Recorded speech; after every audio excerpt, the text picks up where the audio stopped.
Welcome everybody, my name's Ed Thurbas. This is 93 Driving, and today we're driving a C43 AMG. You're familiar with the engine. It's a 3.0 twin turbocharged, producing 362 horsepower and 384 pounds of torque, and a car that weighs about 3,900 pounds. It's supposed to get from 0 to 60 in about 4.1 seconds. Made it to a 9-speed automatic transmission to an all-wheel drive system. So let's go and see exactly how this engine performs in the four-door. We've already seen how it does on the coupe and on the SUV. Now, let's find out how this engine performs in a small sedan. So without further ado, let's get this show on the road.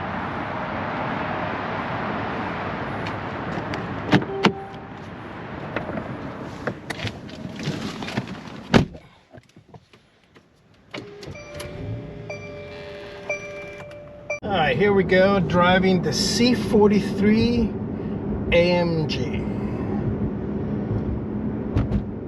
It's going to be interesting to see what kind of character this car has.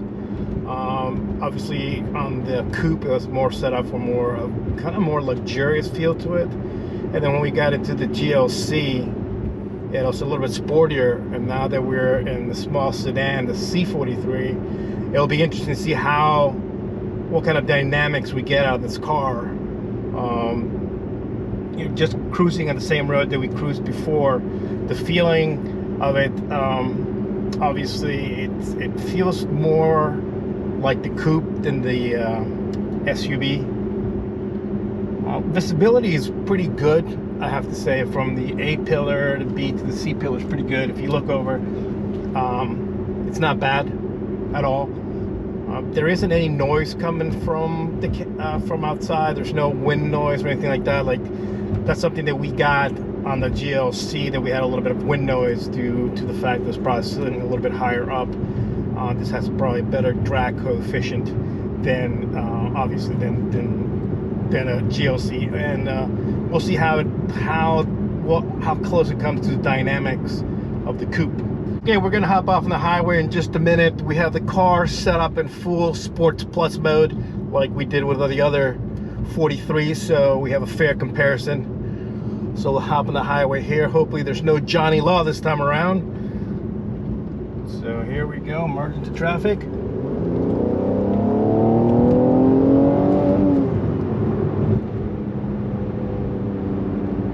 Yeah, no drama whatsoever. This car is set up with the exhaust system, so it is going to be a tad bit louder than the other two that we tested, even though the GLC did have a nice stock exhaust system. Like I said, this one does have to switch to open the valves. So at the moment we do have it, they're always open when you have it in Sports Plus. So now we're gonna hop on the parkway here and see how she handles up here. Johnny Law, don't need to talk to him. Okay, here we go, hopping on the parkway, give it all the beans. As you notice there, thanks to the all-wheel drive, getting on it hard, absolutely no drama whatsoever. The whole four wheels just clamp down and grab on and take off. That's something I've noticed on all the other 43s. They have the same kind of disposition thanks to the all-wheel drive system. So let's go find out how she does from a standstill, and then we'll take in our favorite twisty roads and see how she handles there, and see if she makes the same kind of crackle and pops that GLC did going through the twisties. So let's go and fire. All right, let's see what she got from standstill.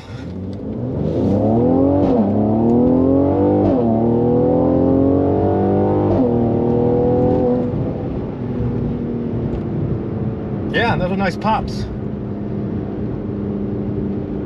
It definitely just takes off. It's fast like the other 43s, but it's not lightning fast.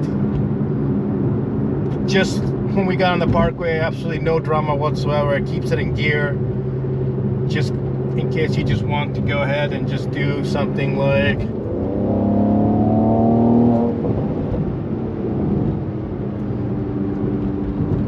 transmission's quick to just respond to your throttle control, so it just automatically boom right into that gear that gives you the most torque. One thing that I haven't mentioned is that this engine It's 384 pounds of torque, comes right alive at 2,000 RPM, and it redlines about 6,500 RPMs or so. So you definitely feel that at 2,000, you're already feeling that power. So let's check her out to the twisties and let's see how she feels, and then my final thoughts on the comparison between all three of them. All right, here we go on our favorite twisty road. Everything's on Sports Plus. Let's do it.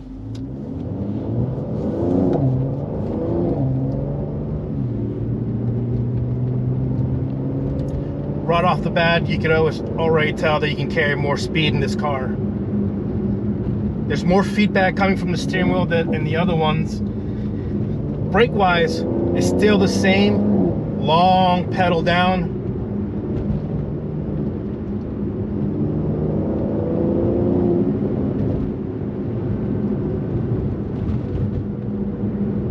Yeah, right off the bat, like I said, you're carrying more speed. You have more confidence. I only do wish that the brakes would give you a little more feedback of what's going on.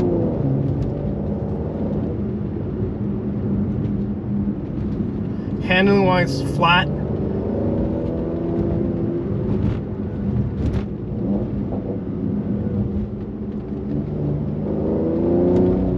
Oh, we'll run up the hill.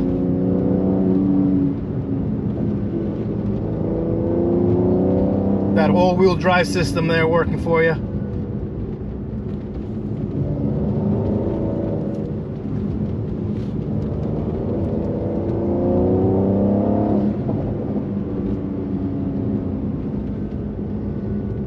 Yeah, I mean, they handle that beautifully.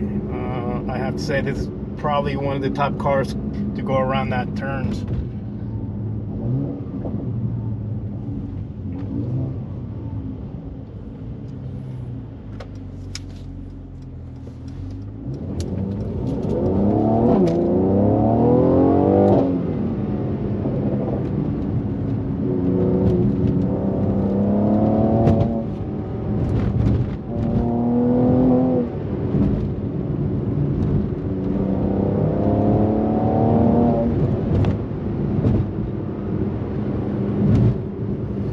It's quick, that's for sure.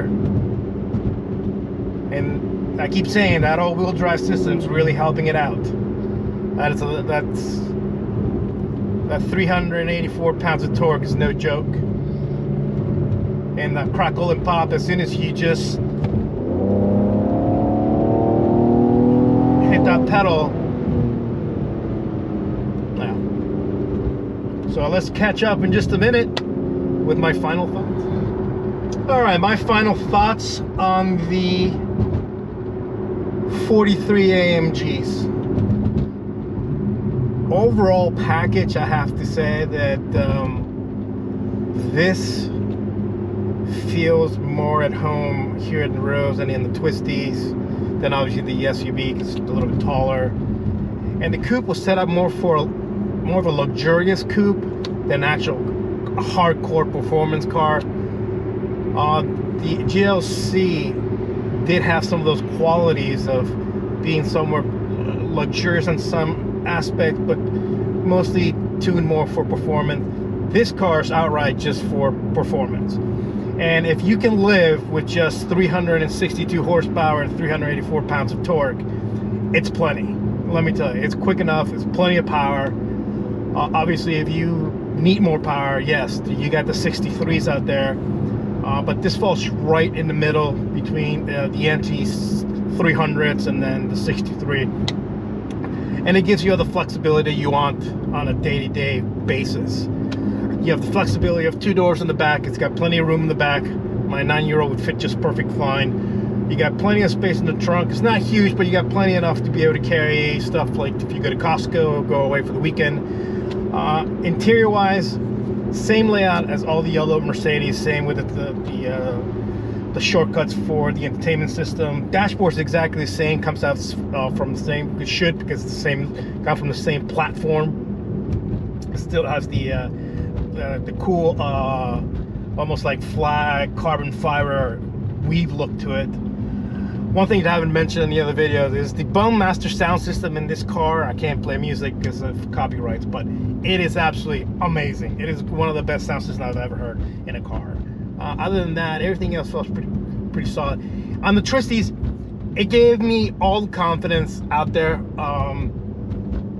Obviously, we wouldn't do anything that would jeopardize the car, but I feel that the car would give us a little bit more if we pushed it. It handled well. It never felt out of control. And as I keep saying, the brakes are the only thing that are somewhat of a drawback, because there isn't any feedback coming back from them. It's just you push, and you have to go farther down the pedal before it actually grabs. So that kind of, if you're not used to that, it'll grab you by surprise. But other than that, the steering, we have plenty of feedback coming from the steering wheel. It's a perfectly sized steering wheel. It's perfect for 9 driving all day long to take to the racetrack. But yeah, overall, it's a great car. I recommended the GLC for the purpose of being there, have SUV and having that sound. But when you don't need that extra space, this is probably the best of both worlds. Obviously, if you need the more power, yes, there's that 63 with the V8, but at that point you start jeopardizing the weight distribution, because now you have a big V8 plant up front instead of a 3.0 6-cylinder up front. So with that being said, I hope you enjoyed the video. We'll see what else comes around the pipeline. As always, I do hope you subscribe, hit notification bell, share, comment. And once again, I'll just thank huge thanks to JD over at Mercedes-Benz of Arlington, who set this up for us to be able to test these 3 cars and see what they're like. Until then, I hope everybody has a fantastic day, and I'll catch you guys in the next video very soon. Bye.